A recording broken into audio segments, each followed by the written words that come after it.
Bienvenue sur Maine Public News Connect. Des reportages inédits de la radio publique de Maine sont diffusés chaque semaine en espagnol, en français, en portugais, en somalien et en anglais. Vous êtes sur Maine Public News Connect et bienvenue à vous en ce vendredi 5 mai 2023. Je suis Victoire Liwanga et voici en détail les principaux titres de l'actualité de cette semaine.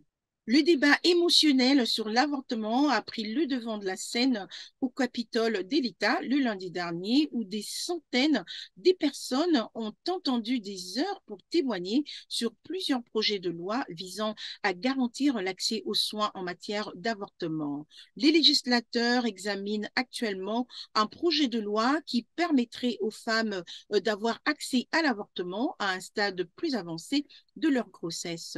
La gouverneure Janet Mills et la plupart de ses collègues démocrates au sein du camp législatif de l'État soutiennent ce projet de loi, mais des centaines de personnes opposées au projet de loi ont également fait entendre leur voix lors des témoignages publics le lundi dernier, menés par plusieurs groupes anti-avortement de premier plan. Signalant que les débats interviennent après que la Cour suprême ait mis fin au droit constitutionnel à l'avortement l'année dernière, laissant aux États le soin de décider de la question. Les législateurs de l'État de Maine devraient voter sur ce projet de loi dans les prochaines semaines. Cette année, les recettes fiscales de Maine sont plus élevées que prévu et les législateurs de l'État se demandent ce qu'ils vont faire de cet argent supplémentaire. Selon les premières estimations, l'État devrait percevoir 223 millions de dollars des recettes fiscales supplémentaires au cours de prochains mois. Cet argent provient de taxes sur les ventes, de l'impôt sur les revenus des particuliers et de l'impôt sur les sociétés. Les républicains estiment que cet argent devrait être utilisé pour réduire les impôts, mais sachez que les républicains sont minoritaires au sein du gouvernement de l'État et auraient besoin d'au moins de quelques démocrates pour soutenir leur plan.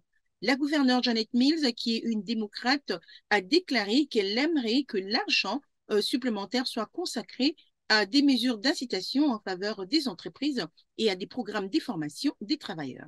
Alors que les combats font rage au Soudan entre deux chefs militaires rivaux, les membres de la communauté soudanaise de Maine disent craindre pour la sécurité de leur famille et des proches restés au pays.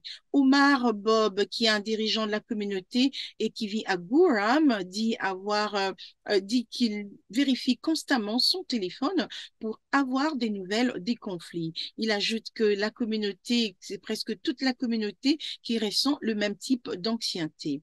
Eklas Ahmed, qui vit à Windham, explique que ce conflit lui rappelle les guerres précédentes et elle ajoute qu'il est difficile d'être optimiste quant à l'avenir du pays. Signalant que les combats ont commencé à la mi-avril entre les deux chefs militaires qui se partageaient le pouvoir dans ces pays de 50 millions d'habitants, faisant maintenant des centaines de morts et forçant des milliers de personnes à fuir leur domicile.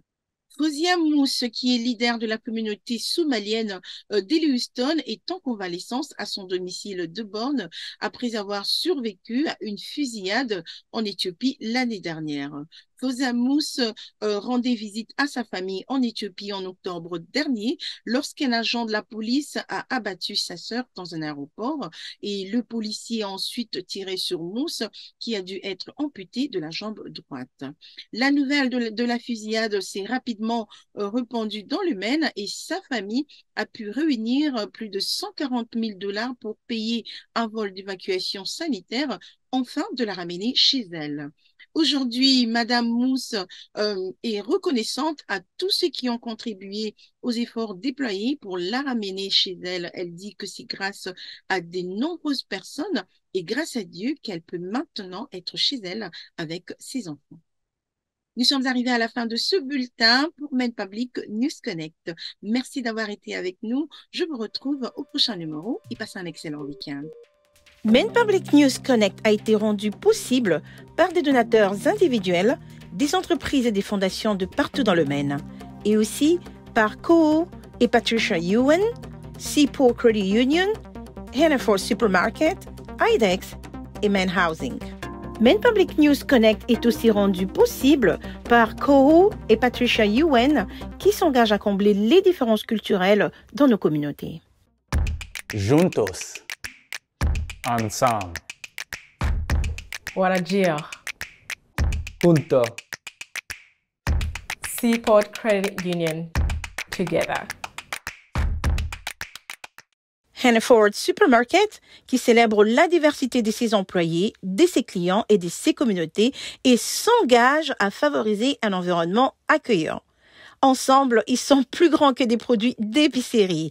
Et pour en savoir plus, rendez-vous sur le site internet www.hannaford.com.